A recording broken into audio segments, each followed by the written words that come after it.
stem seals. So basically we're making a boat to collect a water sample out in Lake Osceola. And we have these things called microbits, which we have to program. One's the one that goes on the boat, and the other one we control remotely. So my book is telling me how to put the codes in and what to do. It's pretty fun.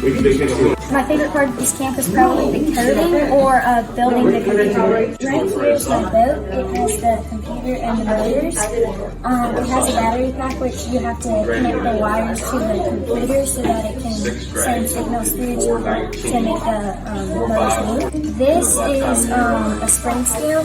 It measures the amount of force the thrust is using. So if I pull it like this, it will measure the amount of newtons I'm using to pull it. The unit of measurement is newtons.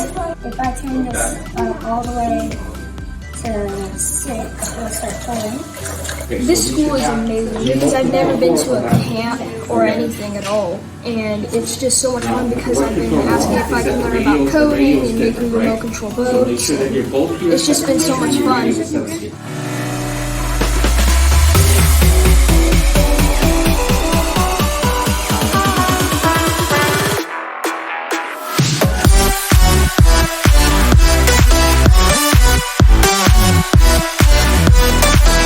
I think it's important that our students are learning this because they're working in technology, and today's world, everything is in technology. Today, my partner, we're working on coding the rudder to make it steer, but we also coded the propellers to make them go forward and backwards, and we're working on turning them with a remote control.